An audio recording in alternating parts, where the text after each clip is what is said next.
and this is Authentic Parenting, a podcast about personal development in the context of parenting, where I explore how you can find more calm, connection, and joy in parenting through the process of self-discovery and inner growth with a trauma-informed lens.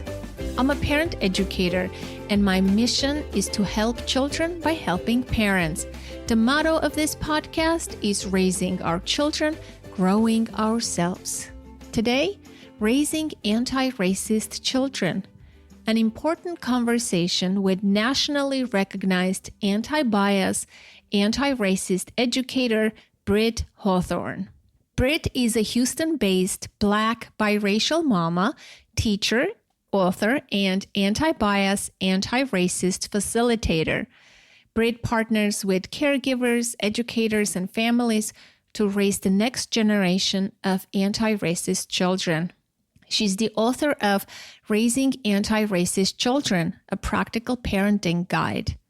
In this episode, Britt talks about the why, the how, and the when of talking to kids about race, what becoming anti-racist really means, and the importance of using accurate language and terminology. Even though I was sick with COVID during this conversation, and I was trying really hard not to cough often, I really enjoyed talking to Britt. I learned so much from her. She is an avid advocate and excellent educator. She has this calm presence about her, and I hope you will find this episode helpful. Please enjoy. Well, Britt, welcome to the podcast. Thank you so much for having me. I'm really honored and excited to be here. Yeah, me too. Such an exciting, important topic to talk about. I don't think we've ever covered in detail on the podcast, raising anti-racist, anti-biased children. This is the first time, and I'm excited about it. I do want to begin with defining terms. I think it's always a good idea. Before we talk about what it means to raise anti-racist kids or anti-racist a term, I think it would be good to define what racism is. Right? And then we can go from there. Yeah, that's a really beautiful way to start. Because anytime we have critical conversations or a conversation where we're trying to come to a new understanding, oftentimes, we're ships that just miss each other because I might be operating off of one definition or experience, and the other person is operating off something else. So for me, and I define it in the book, when I work with adults and I work with grownups, I simply say racism is a system of advantage, or we really want to highlight that word system, where white people are advantaged and folks of the global majority are disadvantaged. And that's a definition. My work that I do is based in the US, so that's a US-based definition. That is not the definition that I would use with children, because that definition gets us to the point really fast, right? It kind of takes out any type of nuance or curiosity or critical thinking. So with young children in the book, I cover a few different definitions for how I would define racism. So I'll just share one of the definitions that's in the book when we work with children. And that simply is personal prejudice plus the systemic misuse and abuse by institutions is racism. And that one feels like a mouthful, right? But my experience as a classroom teacher and as an educational consultant lets me know that children can handle that definition. Just like we have 5-year-olds that can say Tyrannosaurus Rex, right? And they're identifying different clouds by the time they're 7. They can handle a definition when broken into sections. So something for young children we would want them to understand is what is prejudice. And then, of course, what is the systemic misuse and abuse of power? And that can happen through laws, policies, rules, and children always kind of understand rules really clearly. And so when we take and we go kind of, we're like cooking a pot roast here in a crock pot. So we're going slow and low with young children. They can then start to understand, and then we can respond with curiosity, say, when they go, oh, that's racist. And you can say, can you tell me what was prejudice about maybe what they said or what they did? And then is there any laws or policies or rules that's upholding that or kind of giving it power. And then, from there, our children are able to practice critical thinking so that they can then identify it for themselves. And then last but not least, I think it's really important to understand when raising anti-racist children, but having these conversations, is when we're working with young children, we want to have a big emphasis on blaming systems and not individuals.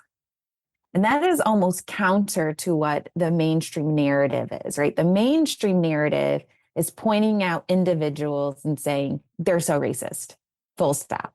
And with children, and we want to get grownups there too, but my work is with children. With children, when we're able to then identify systems, so a school or a doctor's office or the criminal legal system, when we start to then identify these systems, then we're able to actually move to action in a different way, right? We can then hold those systems more accountable. I could have a conversation with my child's teacher and say, I don't feel like my child is being represented in the books in your classroom. They're being erased, or in the curriculum, or let's say my family was a same-sex household. My child isn't being mirrored in your classroom and affirmed. When we kind of then are blaming systems and we're looking at it that way, we can then hold those systems accountable versus calling someone out and then kind of washing our hands. Nothing really changes from that, right? True, true. But you're so right. The emphasis is more on individual. And that term, that sentence saying you're being racist, I think, can you talk about how it can be misused? And what's the correct way of using it? Or is it an effective statement at all? Right? Because it doesn't lead to any change. It just like stops the conversation. You're being racist. Okay. How and what can I do? It just, can you speak about that? Yes, I actually have a blog post. Maybe we can put in the show notes, and it's called That's Racist, because again, my background of being both a former classroom teacher, but an educational consultant, upper elementary and middle school educators constantly are saying, my students are using this phrase. I don't really know how to respond to it. I really don't know what to say. I don't really know how to help them. Most of the time when children are using that phrase, they're actually calling out something that they feel is mean, rude, unkind, or unfair. So for instance, one time I was working in Charleston and I walked to go get something to eat, and I was walking back to my hotel. And a local school just let out, and you just see this rush of students, just flooding out from the school, and children are moving away on scooters, on skateboards, on bikes. And so I'm like, oh, I better kind of make some space on this sidewalk because they are coming. And one child was riding a bike and another child was kind of running next to him. These are two white children. And then the one child says, hey, it's my turn to ride the bike. Another child was like, oh, I got it first. And so then the other child goes, that's racist. Stop being so racist. So now I don't know these children. And immediately I wanted to stop them and respond. But I'm like, those are not your children. You don't have a relationship with them. But I think that it's really important that when our children are using that phrase, that's racist, to know that it can be beneficial. In that moment, it wasn't beneficial because the child was actually trying to call something out that was unfair or rude. And when white children misuse the term, it really clouds their judgment of understanding the psychological toll and discrimination that people of the global majority experience because of racism. So if our child says that and right away, okay, this is not actually a racist incident, it's okay to respond and say, oh, can you tell me more? Or I'm curious why you use that phrase. Going back to our definition, was that a prejudice or was your friend being rude, right? Unfair in that moment. In the sense of, can that phrase be beneficial? It absolutely can be beneficial when everyone in the conversation is operating off of a similar definition, right? When we're saying, gosh, something in this situation. Now, let's say we were at gym class. Let's say the gym class had scooters for everyone, and the children of color, the children of the global majority, were not allowed to use the scooters. That's a time that it would be beneficial to say, you know what, that's racist. And then we could say, well, what is the prejudice? Okay, and then what's the system backing this? And then from there, always is, what's the impact, right? So we think about It was just a really, really sad story that came out of Georgia this past summer. I want to say the child was 4 years old. He was a Black child and he died. He drowned. And what was so appalling about the story is he drowned during swimming lessons. And it's a really tragic story because the family is like, we did everything that was right. We actually had our child in swim lessons so that they would know how to swim independently. And this happened in the care of swim lessons. But there's a long history, right, of Black children not knowing the skill of swimming. And in the book, I cover that it goes back to when integration started to happen here in the United States, forced integration into public spaces. One of those spaces were swimming pools. And so as we had a forced integration happening in swimming pools, we have all of these terrible stories. We have one story, of course, that's a really kind of famous story of the managers or owners of a swimming pool decided while Black people were attempting to integrate the swimming pool, which was their legal right, they poured bleach into the water and was attempting to pour bleach on them. Right. And then you also have what's happening on the financial side. It's the defunding or divestment in public spaces. It could be your public library, it could be your swimming pool, your community center. And so when we start to see this is kind of correlation of the more that integration is happening, the divestment is also happening in these spaces. You have an outcome of then folks who are trying to access that then don't have the skill to learn how to swim. Right. So then we could say, gosh, that's racist. So we could say, what's the prejudice? What are the laws or systems or policies that are upholding it? And then what's the outcome that's happening here? So when we are able to blame the system, then we're able to say, okay, then what could we do differently? Right. So correctly identifying, it's a really powerful phrase. And I think that's why it can be scary for some folks because it holds so much power. It holds so much truth. But there's a lot of hope and imagination that can happen when we take it as truth and we take it as a gift to say, okay, well, then let's just imagine, if we know that racism is learned and we know that it's created, we know that it can be unlearned and we know we can recreate something else, right? So there's a lot of hope that happens in this work too. So moving from here, you already used a term. I think it's important to use accurate language. I want to ask you about the importance of using accurate language when we talk about anti-racist education. Can you speak about that and give us examples of different terms? Yeah, so I have a Montessori background. And I absolutely love the Montessori method as a way to teach children. There's an emphasis on the child reaching their fullest potential. And a way that we believe that children can reach their fullest potential is that, number one, we educate the whole child. Number two, that we also are setting them up for experiences in which they can practice independence from the very beginning. And then the third part is also what we call a precision of language. So we're very thoughtful in the words that we use with children. We have a huge emphasis on language through nomenclature cards in the classroom, and that starts as young as 3 years old. And so I brought all of that in to writing this book, is making sure that we had a precision of language and that grown-ups felt prepared and comfortable and confident with having their own kind of nomenclature of anti-bias, anti-racist as well. So, for instance, me having an emphasis on what are developmentally appropriate definitions for racism, but also in the book, in the first section for defining our understanding, I go over other terms like how I use people of the global majority and why I choose to use that term. Another one is I choose to use... What is that? That's the first time I read in your book, people of global majority. Can you just assume that we know nothing? So assume that we know nothing and start with very primitive and basic information. I didn't grow up in the United States, so I mean, this is all new to me too. I come from a nation, it's a homogenous nation. And, and then as an adult, I came to the United States and I see all sorts of people, all sorts of colors. I hear, there is racism and all of that. So I am learning as well. So and we have a lot of foreign listeners and a lot of American listeners. So assume that we know nothing. So start with that. Yes. Anna, do you mind if I read a section of my book? No, of course not. Okay. Please. Yeah.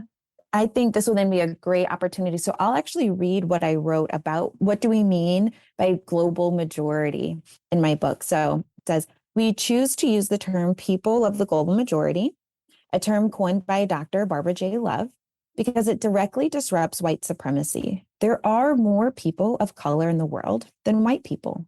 Yet media, educational curricula, and pop culture continue to center white people. The term people of the global majority acts to challenge this myth. In the United States, people of the global majority have a shared history of being pushed out, denied access, made to feel perpetually othered, and not American enough. White people, however, are seen as neutral. They are the assumed default, and they're always centered in the conversation. Black people, Indigenous people, Brown people, Latinx peoples, particularly Indigenous and Afro-Latinx peoples, Pacific Islanders, Native Hawaiians, the Inuit communities, Alaska Natives, Native Americans, Arabs, Western Asians or Middle Easterns with dark skin, North Africans, Southeast Asians, South Asians, East Asians, Africans with dark skin, and biracial and multiracial people who are mixed with one or more of the above, and people and groups who can't access white privilege are people of the global majority. And this isn't a perfect definition.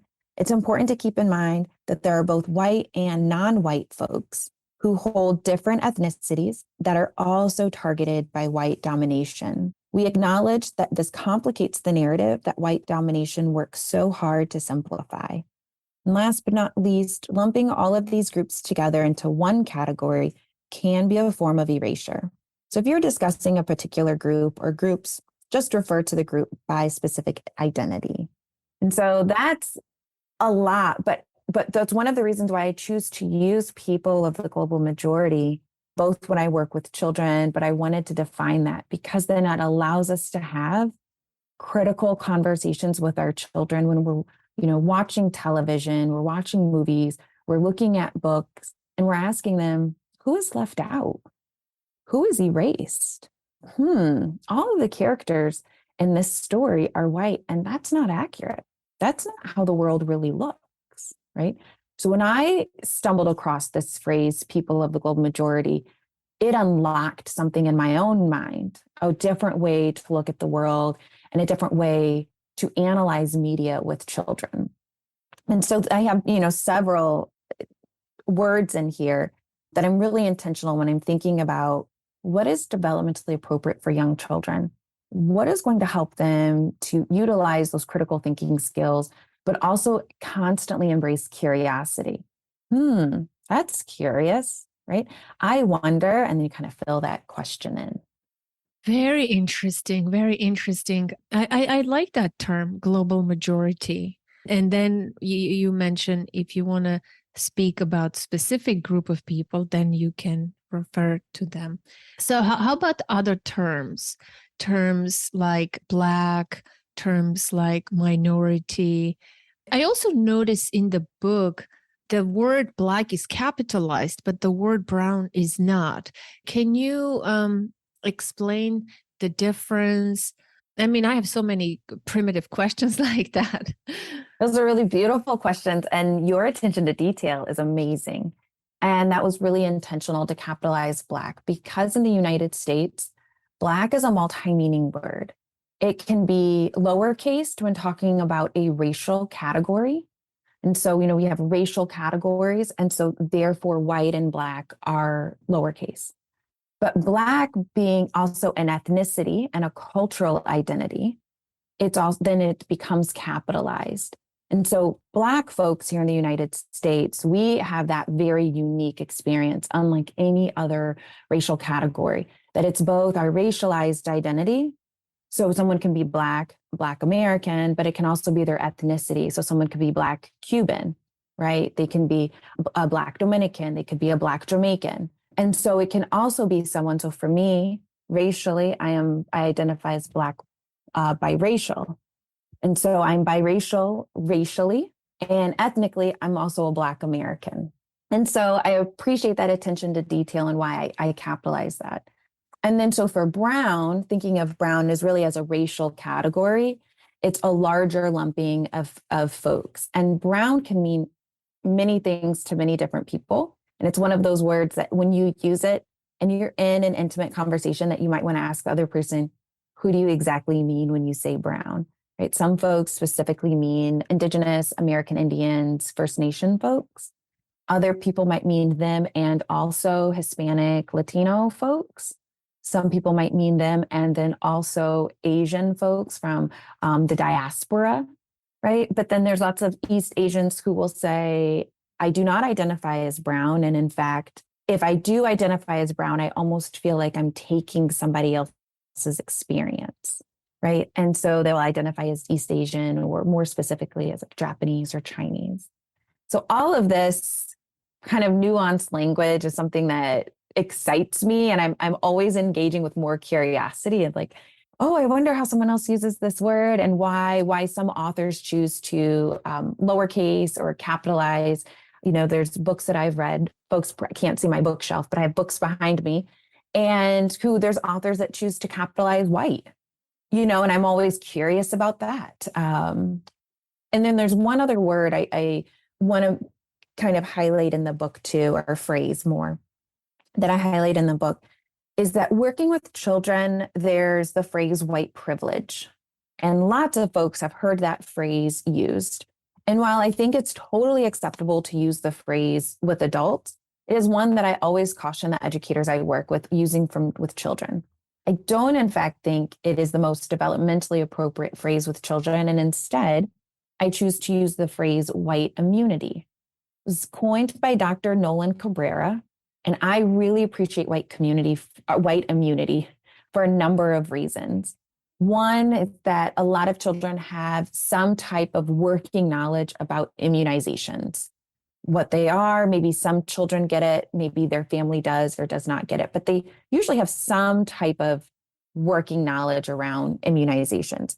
And they'll understand that some people will get certain immunizations as a way to protect themselves from not experiencing certain sicknesses, disease, illness, right? And that's how white immunity works. It protects you from not experiencing racism, right? It means I don't have to go through it. White privilege, I think, can be confusing because privilege is a word that a lot of us, myself included, use with our children all of the time. And we say it all of the time as a good thing. Right? It is a privilege to earn. We have a 15-year-old, right? It is, and he cannot wait to get his driver's license. And it, in his mind, he's like fantasizing about his first car that he's going to get. And we keep stressing it is a privilege to drive. It is a privilege to drive. You can lose it, right? So when we are using that phrase privilege all of the time with our children, and we're asking them to earn it, we're asking them that, we're telling them that's something that you want. But then we're like, oh, but white privilege is terrible. It's bad. You never want it. It's confusing. It's like, so then am I bad? Do I want it? Do I not want it? So I think white immunity, I go into further detail in the book, is something when working with children and to always be thoughtful of, where's my child at developmentally? How much of a concrete thinker are they? How abstract are they? And then that will let you know what words to use with your children, how to introduce the words. And maybe not just yet, you might want to wait to introduce a particular word when you know your child best. Yeah, true. But also before we introduce to our kids, we ourselves have to learn it first. I think at adults, this is the first time I learned the word white immunity, for example, from your book and a lot of the other terminology. I think once we learn and we start using it, becoming comfortable with it, then we can comfortably teach it to our kids. I mean, we're learning as we're teaching, but it seems like kids, my daughter is 14. It seems like kids are ahead of us. The schools are doing, maybe not all schools, it depends where you are, but I feel like my daughter is more advanced in this kind of education than I am. That they have different language, they can talk comfortably, whereas folks of my age can be uncomfortable about. I'm not uncomfortable because I have this privilege of not being from this country, so I always come with an open mind and I want to learn. I didn't experience growing up anything, right? So I'm like this tabula rasa when it comes to racial, anti-racist education. But I can see how my daughter and her generation, when it comes to gender, sexuality, disability, able body, race, they're more knowledgeable. They talk comfortably. I mean, there's still more work to be done.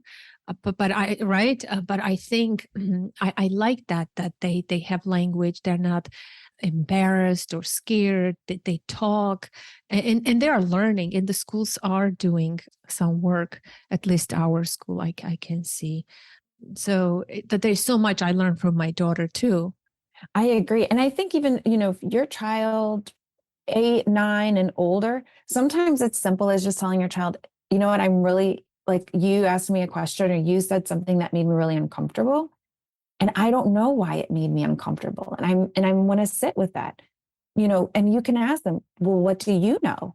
Maybe you're going to teach me. And children they love to teach. They love to know something more than their caregiver, right? And they're like, oh, okay, I can show you, or we learned about this in school. So I think sometimes too, being able to name that for our children. And also if you didn't grow up, right, in a household that had these conversations, or if you didn't grow up in this experience in the United States, also engaging with your child and just say, hey, I did not have an adult in my life that had these conversations, or it wasn't a part of our lived experience.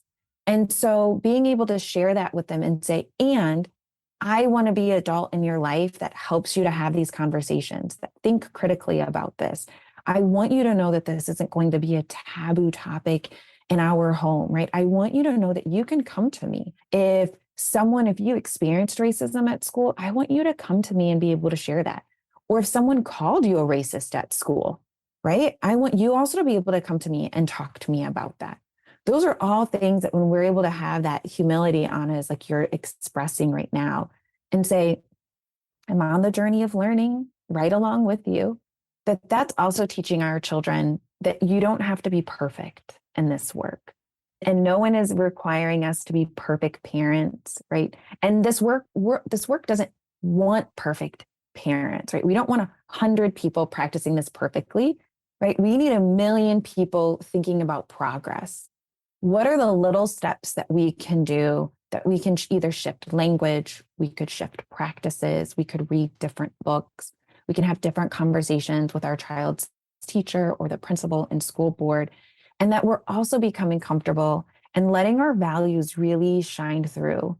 Because at the core of anti-racism is always going to be about, how am I parenting in a value-driven way, right? How am I choosing those values for our family?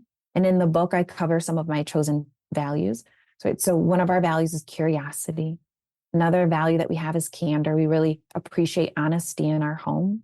And so once you have those values, it's then saying, how do we ensure that this is happening in everything that we're doing and that we're accepting?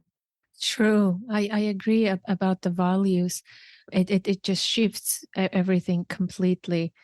Having an open mind is always good, being curious, and it's not about perfection. And this stuff changes very quickly, like the terminology. By the time you're catching up with something, there's a new term, and so it's good to say, I don't know, and I'm still learning, and it's okay. We mess up.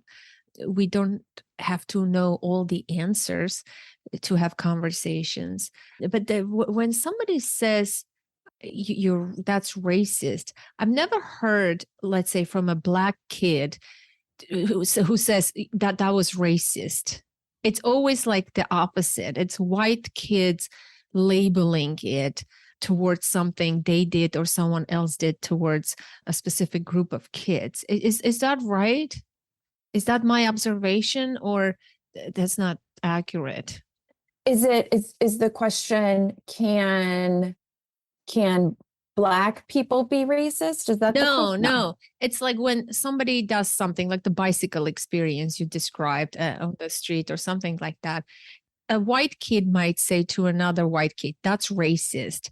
But a black kid would never say to a white kid, that's racist. No.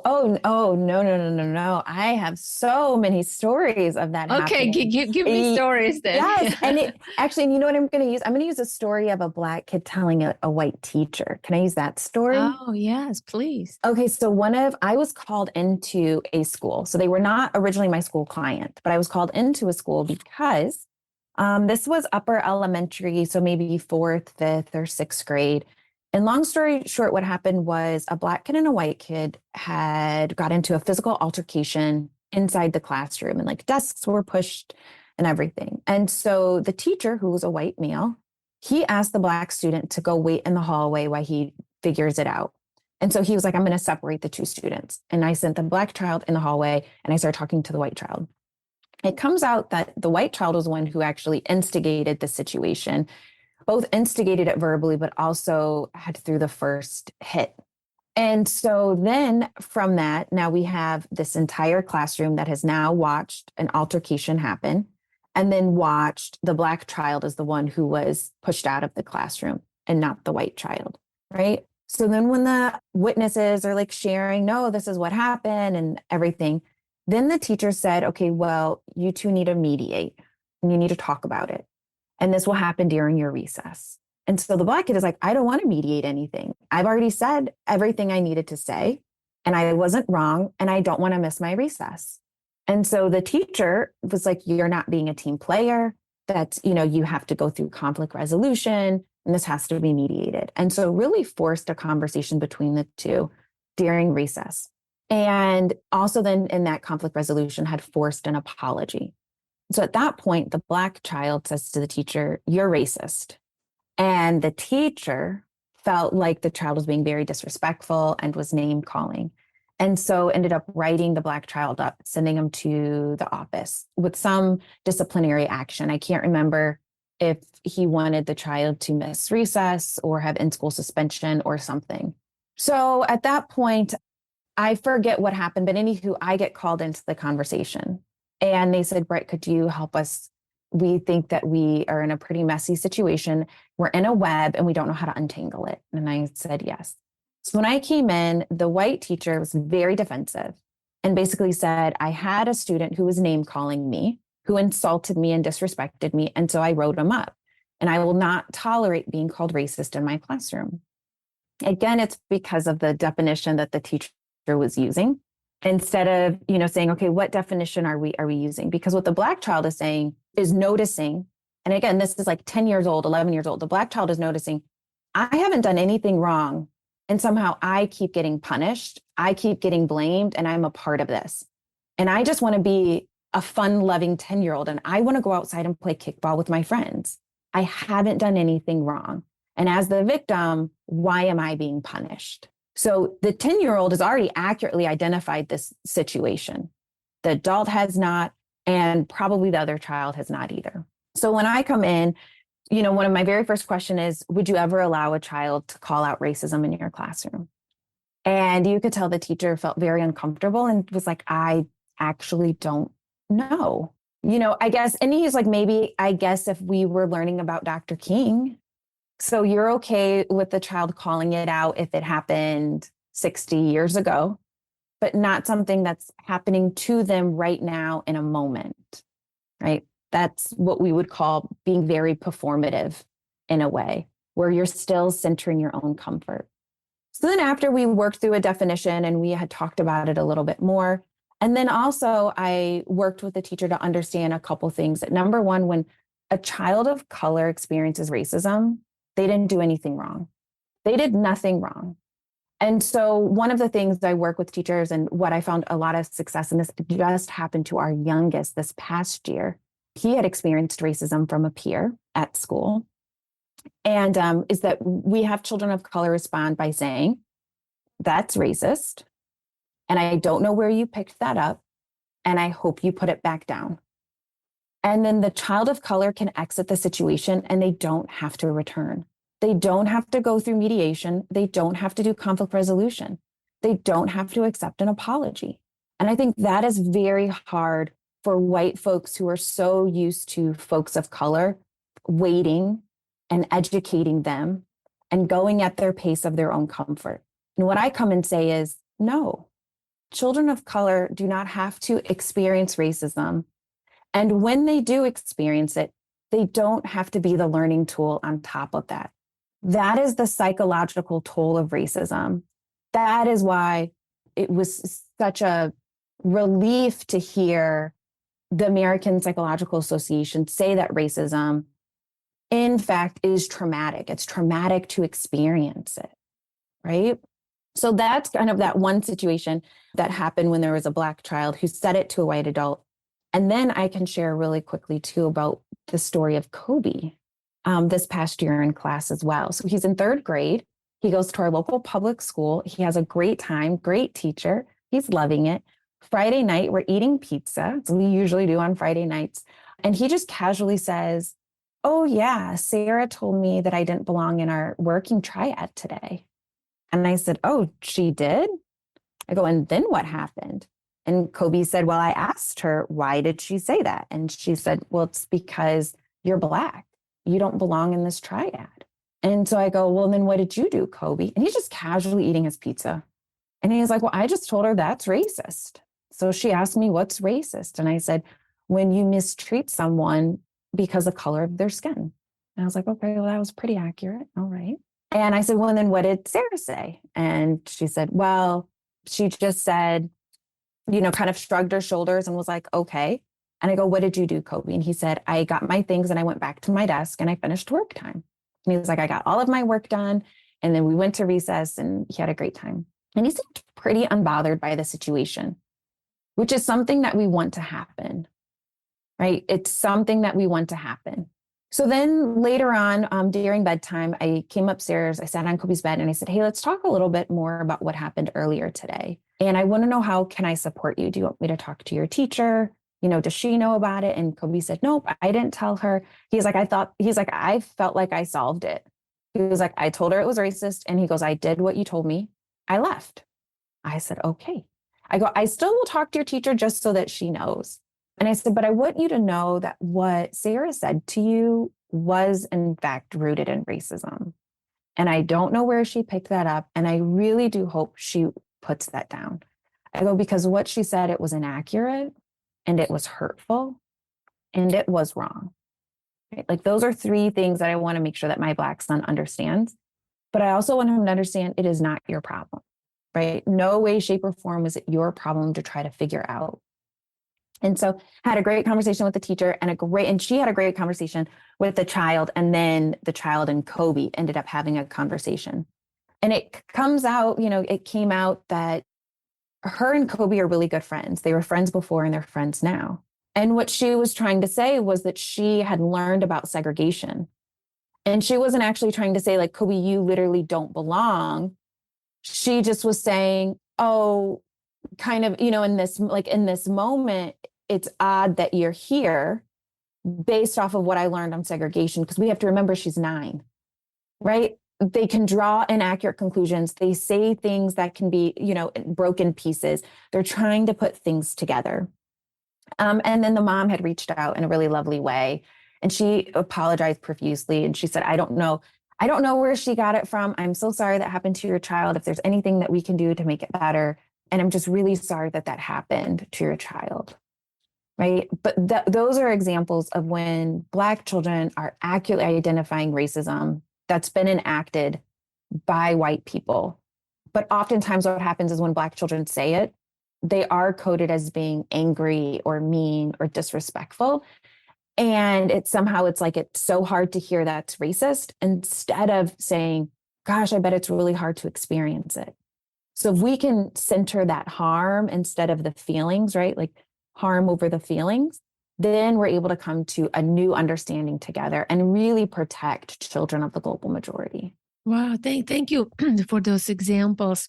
I love how your son handled the situation. So can we talk about specific age groups? You already started talking about what can we teach children at different developmental ages, like young children. You have like some amazing activities in your book, arts and crafts and things of that nature. So can you give us a brief description for like young kids, then preschool aged kids, then elementary school, then middle school and teenagers? I would love that, because it's never too late. It's never too early to start talking about anti-racist education. But I think people don't know, right, what to do, how to do it. And oftentimes parents even don't want to address it or talk about it. They think that's like a strategy, which is pretty dumb. They may say like, my child doesn't see color or things of this nature, as if it's a good thing. So I would love for parents to take away something useful, and if you can open their mind for each specific age group, give us some tips. Yeah. And I love that you said that it is never too early and is never too late to start this work. So regardless of the age of your children, I will say children younger than 5 years old, there's lots of activities in the book that's going to focus on affirming your child and making sure that they feel really good about who they are. So if you have children of the global majority, inside the book, there's a skin tone paint activity you can do with your child. There's a handprints activity you can do with your child. You can create an affirming music playlist so that you can have really fun dance parties inside of the book. I think it's also important when your children are really young, and I am talking infant through toddlers, that's a beautiful time for us, the grown-up, to practice having conversations about racism with our children.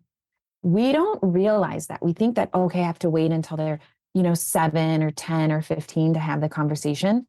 But when you start when they're really young, it's actually a very low risk, because you're having a conversation with yourself and they're hearing you and you're normalizing it. So, you pick up that book or you put on a television show and you say, wow, all of the people in this show, Wheatley, all of the people are white. That's racism. It's erasing people. Let's find a different show. And your child is just like, no, not like right back to you, right? You're not in a active conversation with them. But that's really important that you're thinking about when your children are young. When your children are in elementary age, that's a great time where you have an emphasis on language.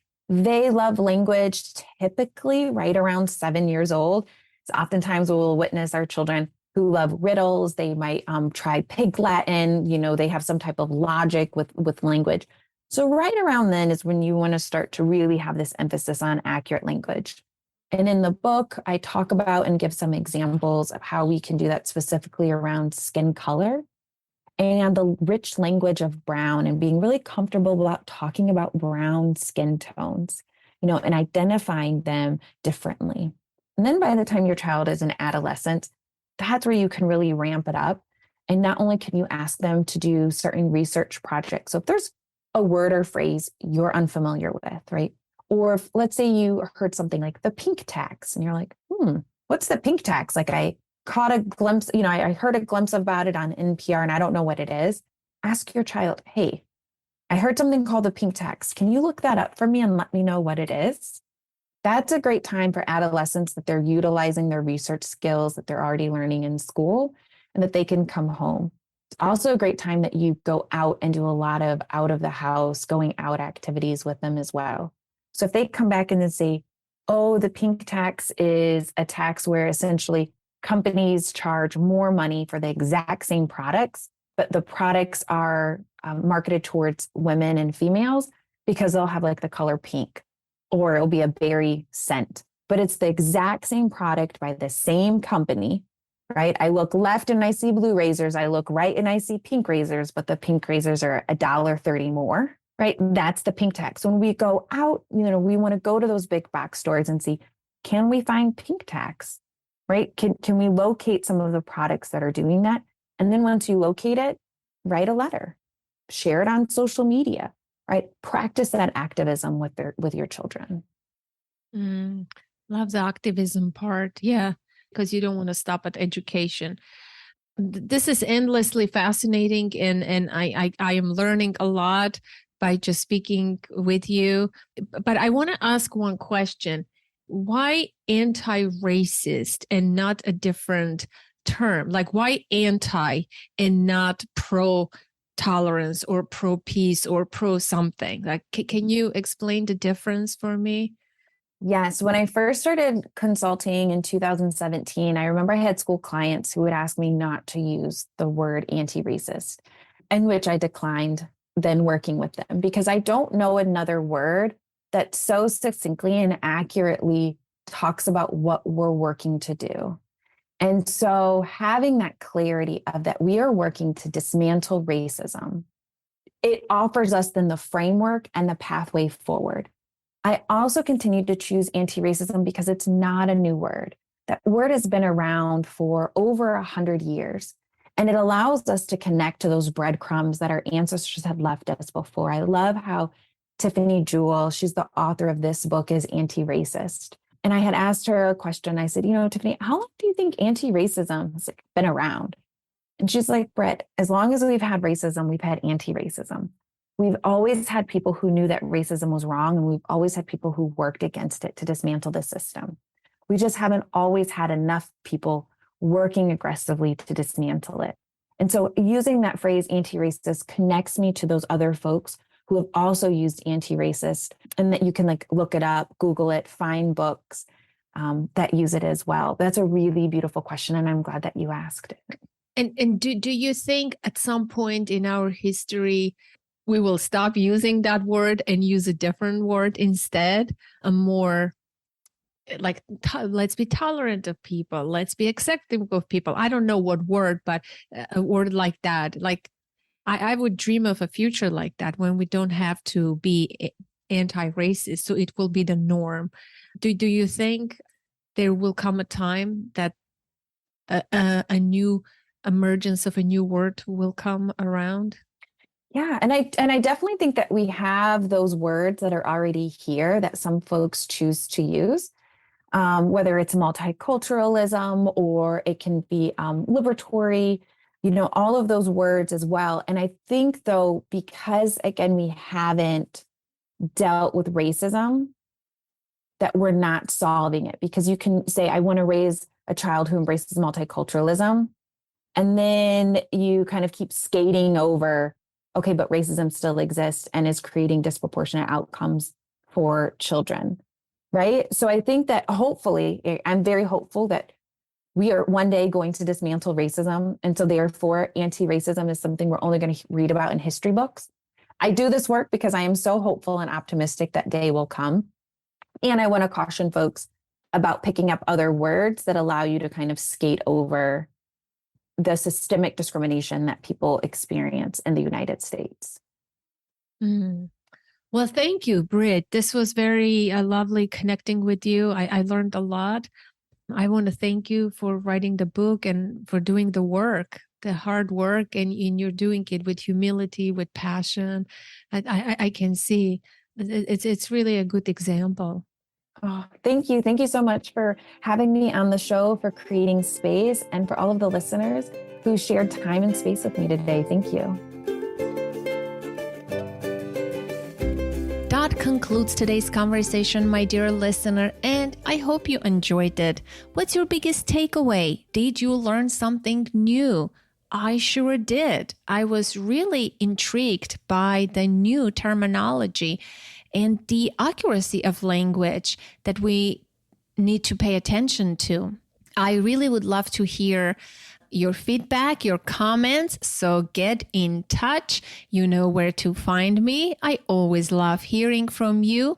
Send me a note to the email info@authenticparenting.com. Call the number 732-763-2576 and leave a voicemail. And for you, my international listener, there is a free tool on the contact page of my website. Go to authenticparenting.com/contact and send me your audio message. If you enjoy the podcast, you can help us out by rating it on Apple Podcasts or on Spotify, or writing a brief review on Apple Podcasts. Also, consider becoming a patron. With a small monthly contribution, you can support your favorite show.